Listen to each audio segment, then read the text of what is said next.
Welcome to Liz McMullen Show. My guest today is Barbara Ann Wright. She and I are daily writing challenge buddies. So I have this thing where I post an image every day and encourage people to write 1,000 to 4,000 words. And for me, it's also a graphic design challenge because every day I use the same caption but different images and different fonts and stuff like that. So that's fun for me. Do you find that committing to writing every day helps you progress in your manuscripts? Definitely. I think it helps everybody, and I always encourage, especially new writers, to write a little bit every single day. I like to write as much as I can because I never know what the next day is going to hold. Mm-hmm. So yeah, and I think having somebody there saying, hey, remember that thing that you were planning to do with your life? Maybe you should do some of that today. Is very helpful, and I know a lot of people are helped by your daily prompts. So on behalf of all of us, thank you very much. You do really good. You usually hover in the 2,000 word range, which is great. Like I tend, my writing, it's almost like it's not that I run out of gas, but somehow my mind knows that between 1,000 and 1,500 words it wants to stop the scene. So mostly that's what my word counts are like, unless I'm either A, very inspired writing more than one time a day, B, have a deadline coming up, so I need to write more than one time a day. Right, yeah.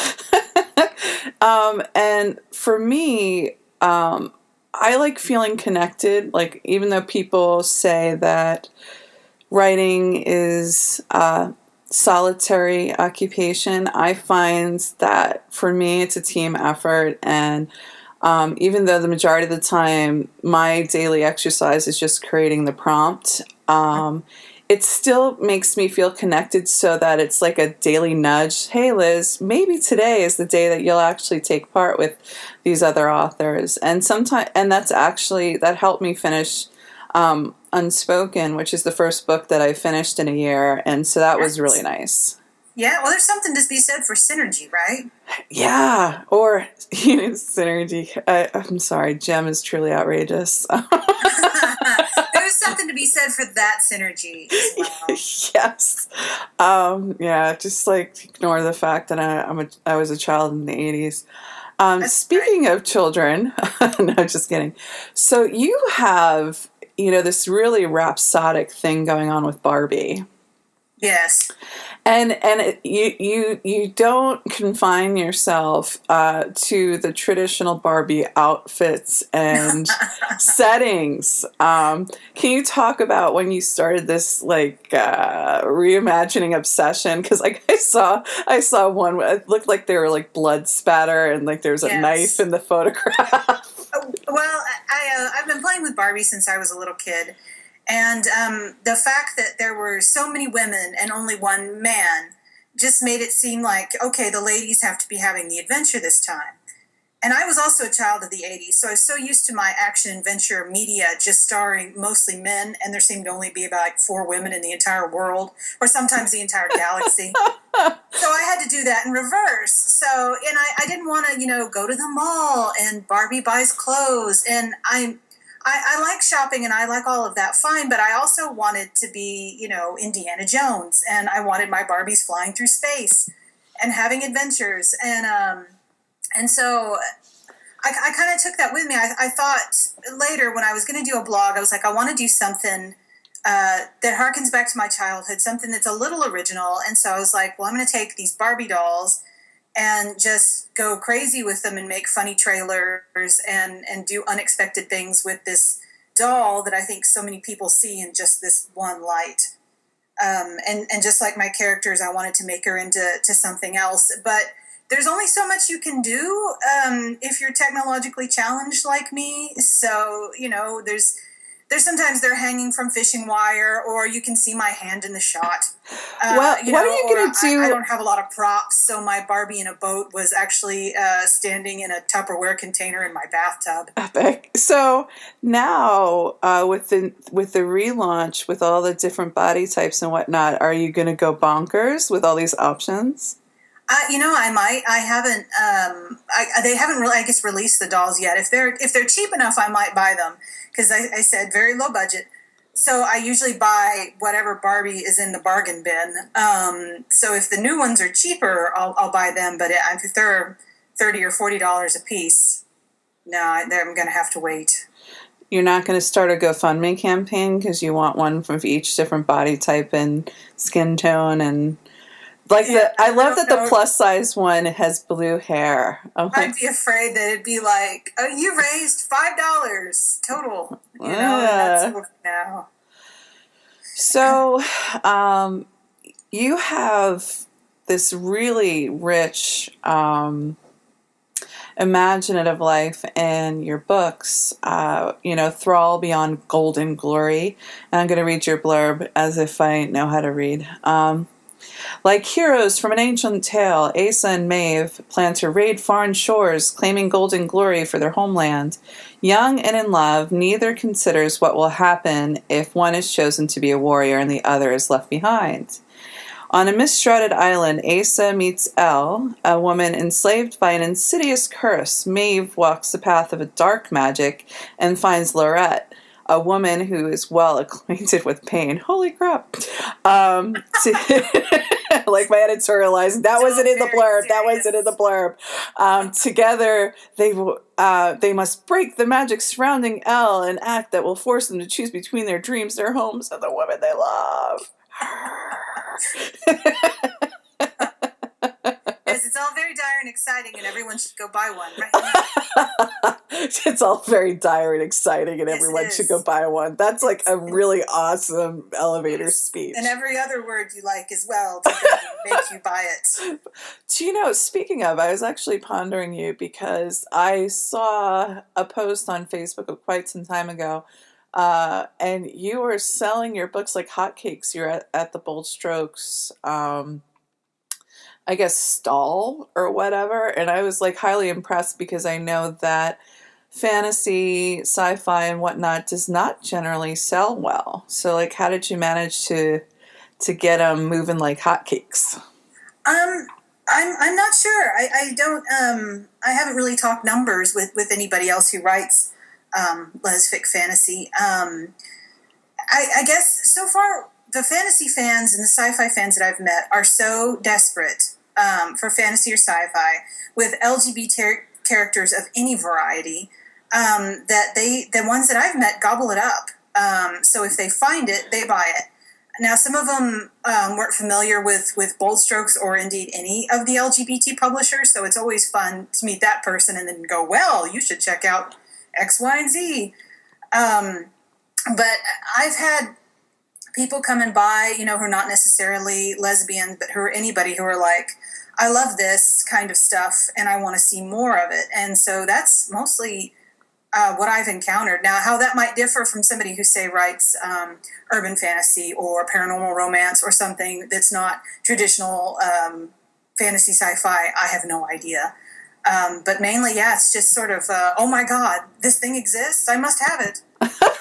Must buy books. Have more. Which I understand. I have been there myself. So since you write fantasy and sci-fi, what were some of the things in your childhood and upbringing and studies that drew you to this genres? I have always been, in part, bizarro girl. I grew up in a little farm town in Texas, and everything was pretty much the same, but so I kind of fell in love with anything weird. And I got called weird a lot. And, I was the one that was like, oh, instead of playing house, let's play Space House. Where it's like house, but it's in space, and there's gravity. And watching, Buck Rogers and She-Ra and all of that kind of thing when I was little, and just really loving that odd bit, to everything. It's like what we expect, and there's people and they have feelings and all this stuff, and they're regular people, except they're on horseback and they're riding to throw the One Ring into a volcano or something, and it's like, unless it had that bit of weirdness that could appeal to me, I usually just wasn't interested. You just merged so many different mythologies and storylines into one little, exclamation. It's just like, yeah, you should hear me really try to describe the plot of something, because I get them mixed up all the time. So you people are so like, funny. that sounds like something from Egyptian mythology mixed with the movie Relic. Are you sure that's what you're talking about? Yeah. I had someone on the other day, and of course, I'm this huge world religions mythology nerd. And which I just love this shit. And so I had read his book, and I was just like, oh my God, this makes me think of like Akhenaten, and when they went to this one sun god and how fucked up it was, and people didn't like somebody, changing where the capital city was, and I was just all jazzed about, talking about it. And apparently, unlike me, he hasn't spent time watching all the things on the History Channel or whatnot, and then was like, well, actually, the inspiration for that wasn't quite... I was like, oh, man, nuts. Shut up. I like it my way. Bastards. So, sometimes you write Vikings and shit. So have you ever seen, like, the Ring Cycle, like, go to Dameron and whatnot on operas and stuff like that, or that wouldn't be something that would draw you? I would certainly watch it. I haven't. I've read Ring of the Nibelung, that sort of thing. Mm-hmm. I've read a lot of mythology. I watched the show Vikings. Shut up. Yes, yeah. And I was like, I want to write something like this, but I'm going to change it a little bit. So, most women wear pants and there are lesbians everywhere. Lesbians because I think that should be done to every story. Lesbians should be everywhere all the really time. Should. Well, have you ever been watching something and you're like, God, this could really use a sarcastic lesbian right now? And so I think that's my job, is to just put them everywhere. But sarcastic lesbians everywhere who wear pants. So if I ever write a biography or autobiography, I think that should be the title. Sarcastic women in pants. Yeah, sure, that'll work. But you're talking about mythology, and I have a book coming out probably sometime later this year that's based around Greek mythology. So I'm really all over the place. I love, my minor was ancient Greek and Roman history, nice. Religion, and mythology. So obviously I'm completely unfamiliar with what you'll be working on. Right. Well, I could tell. It's definitely not some place that I've dwelt ever. No, I know you're more interested in chemistry or something. Yeah, I'm good at science and shit. Me too. I'm not. Not at all. I'm not.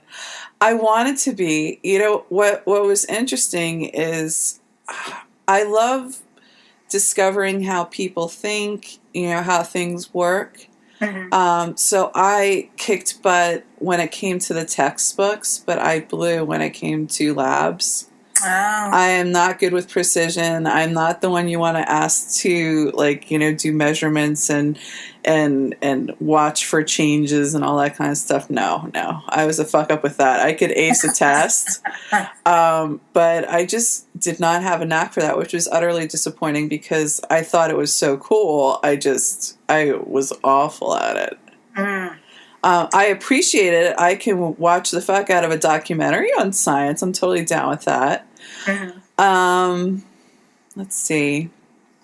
So, talk a little, because I want you to misremember all your books. Okay. Talk a little bit what you have in print and what you have up on the pike. Something that's going to happen in the future. Well, so far in print, I have the Pyramid series, which starts with the Pyramid Waltz, a 4-book fantasy series. Pretty traditional fantasy, swords, monsters, that's magic, that sort of thing. There's Thrall, which is Viking-esque, but still swords and monsters. In May is the start of a sci-fi series called Paladins of the Stormlord, and it's sort of a science fantasy. Because it's science fiction, takes place in the far future, is set in space, but I don't really go like hard science. This isn't The Martian. I have the Greek thing coming out sometime later. It's called Coils. It's about a woman, a contemporary woman who travels to the Greek underworld and meets Medusa. Mm-hmm. And then other than that, I'm working on the sequel to Paladins right now. And then after that, I have planned sort of a standalone space opera kind of adventure. What do you read? Everything I can get my hands on. Mostly fantasy sci-fi. Right now I'm reading Terry Pratchett. I try to work through Lesfic as I get my hands on it. I think I just finished reading Meredith Dench's first book. And Layden Michaels' first book. Oh, I love her. Yeah, she's a lot of fun. She's a sweetie patootie, and I love her wife too. They're like peas and carrots, and I think it's adorable that they kind of write together because they both check in on the daily posts, and MJ's always talking about how she's working with the incentive of some kind of sports event or movie. Mm-hmm. And Layden's, beside her, killing it with her word counts and whatnot. They're cool. Yes. I was wondering, I really got into, when I like historicals or fantasy or whatnot, I like to read about people who either are passing or are in, a non-traditional world. Like, I like Lady Knight, I like Sword of the Guardian, I like Catherine Friend's Spanish Pearl, which I've read ad nauseum. I probably could recite sections of it. I just was so madly in love with the story. And I dig it. Like, I like, even if it's implausible, a historical with certain things in it, I'm just like, Knight in Shining Armor, that's so cool. Yes. I like those too, but they make me so nervous if you're found out, dire consequences. That makes me nervous for the characters. And though I am envious of the authors who can keep up that kind of tension for a whole book. Yeah, I have not. I don't think I could do historical, mostly because I think I'm too hard on myself. I'm able to, a friend of mine and we exchange short stories and whatnot, and it's just written for each other, so I can totally suck. I can have great dialogue that, is appropriate, but, no great setting descriptions. We just have fun when we're writing for each other. Yeah. Because historical, it's like you really want to get it right, and like the pacing and the language and the setting description, and I suck at that. I can, obviously, I do paranormal. I have 2 paranormal books out there, and my current novel that I just submitted is romance, and I'm working on, once I finally gear up and start writing Frozen Dreams, which, even though it's paranormal, it's really a mystery suspense thriller kind of thing. It's just that the serial killer kills with ice magic. Oddly enough, my paranormal tends to be fairly grounded. Not that it has to be fantastical to be, magical and whatnot, but I find I have all these like kind of down to earth witches and whatnot. Right. So, you said you work your way through lesbian fiction. Who are some mainstream authors that you admire or that you read every single thing that they put out? Like, who are you a fan of? When you say mainstream, not lesbitarian. Oh, okay. Oh God. I always suck at this question. I can barely remember the titles of my own books and people's names, even if I've met them 100 times. I'm like, remind me what your name is. Okay. If you're just talking about lesbian fiction, mainstream lesbian fiction, or just mainstream fiction? Mainstream fiction. Mainstream fiction. Oh, okay. Terry Pratchett. I already said reading him. C.J. Cherry, she's a sci-fi writer. Everything she writes, I will read. She could write a cookbook, and I would just read it. Let me think. Oh, Melanie Ron springs to mind. I used to be well up with Mercedes Lackey, and I've fallen off with her. I can't keep up. I used to read a lot of Laurel K. Hamilton, and then also same thing. Oh gosh, I know I'm going to be kicking myself later. No, that's fine. Do a list and be like, "Can you amend this and just write this at the bottom?" Yeah, no. These people. What do you do to keep your writing fresh, and what do you do to improve yourself in the craft of writing? Well, to keep it fresh, I think I just get weirder and weirder because I'm like, okay, I'm going to take this thing and I'm going to turn it on its head, or I'm going to try to think of. You were talking about paranormal, and I wrote one years and years ago, but I didn't want to be. I was like, okay, what can I do that no one's done? So I came up with this idea of like a were alligator, and people were like, no, You're so fucking weird. Sexy alligator, and they're like, no, that doesn't work at all. Sexy and I was like, alligator. no, it can, because sexy gator, and I couldn't sell it. So I think that's, fresh. It's like, well, I hope it's fresh, but I am like, okay, I'm going to take this idea and I'm going to have this person, and she's a scullery maid assassin, and I always try and do something odd. As for improving my craft, I like to read other people. And I like to be a part of critique groups who are not only good at pointing out flaws in my own writing, but then I get to really look at the nuts and bolts of how they do it, and think, oh, that's a very clever way for this person to have done that. I'm going to steal that. Research that and use it in my own writing. That I don't steal things. That's not true at all. It's a little true, but anyway. Yeah, I think that's mostly it. Reading other people, I think, and really looking at how they do things. I've been trying to repress this, but I have to let you know. You and Andy Marquette are nearly identical to interview, even though there are obvious differences, like her energy and even the sound of her voice. And I encourage you to go on YouTube, type in Andy Marquette, Liz McMullen, and it'll pop up. And you'll see what I mean. Well, have you ever seen us in the same room together? I have not. I have not. You see, yeah, yeah, okay. So, oh my goodness, we've covered a shitload of ground in a very brief amount of time, but I'm cool with that. I want to thank you for coming on the show. Yeah, no problem. It was a lot of fun.